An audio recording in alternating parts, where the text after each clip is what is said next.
नमस्कार मित्रांनो, स्वागत आहे तुमचं आताच्या ब्रेकिंग न्यूजमध्ये। मित्रांनो, तुम्ही जर विवाहित महिला असाल आणि तुमच्या नावावरती जर मालमत्ता असेल तर ही बातमी तुमच्यासाठी अत्यंत महत्त्वाची आहे। टॅक्स वाचवण्यासाठी बरेच जण पत्नीच्या नावावरती मालमत्तेची नोंदणी करतात, कारण यामुळे आर्थिक भार कमी होऊ शकेल। घर किंवा जमीन, सोनं इत्यादी कुठलीही गोष्ट असू शकते। काही लोक असं मुद्दाम करतात जेणेकरून पत्नीच्या नावावरती गुंतवणूक केल्याने त्यांना आर्थिक सुरक्षा मिळेल।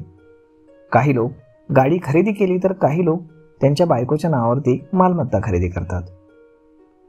समजा एखाद्या महिलेच्या नावावरती मालमत्ता खरेदी केली असेल तर स्टॅम्प ड्युटी देखील कमी लागते। काही राज्यांमध्ये यामध्ये 1 ते 2% अतिरिक्त सूट मिळते। त्यामुळे पत्नीने स्वतःच्या पैशाने मालमत्ता खरेदी केली नाही तरी तिची वैयक्तिक मालमत्ता ती समजली जाईल का, या मुद्द्यावरती अलाहाबाद उच्च न्यायालयाने एक महत्त्वाचा निर्णय दिलाय। यामध्ये न्यायालयाने सांगितलं की पत्नीच्या नावावरती असलेली मालमत्ता तिच्या स्वतःच्या कमाईतून खरेदी केली नसेल तर ती मालमत्ता कौटुंबिक मालमत्ता मानली जाईल। भारतीय सामाजिक रचनेनुसार अनेक महिलांचे स्वतःचे उत्पन्नाचे कुठलेही स्रोत नसतात आणि त्यांच्या पतींवरतीच ते अवलंबून असतात।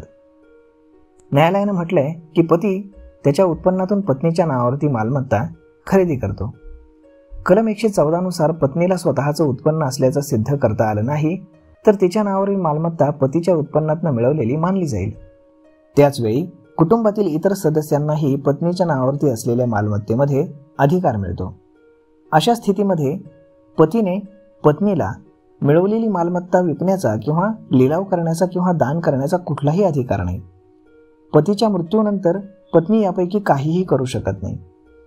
भारतीय कायद्यानुसार पत्नीला पतीच्या जिवंतपणी त्याच्या मालमत्तेवर ते थेट मालकी हक्क सांगू शकत नाही।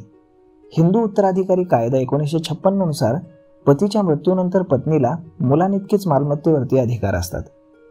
पतीने मृत्यूपत्र केलं नसेल तर पत्नीला मालमत्तेचा काही हिस्सा मिळू शकतो।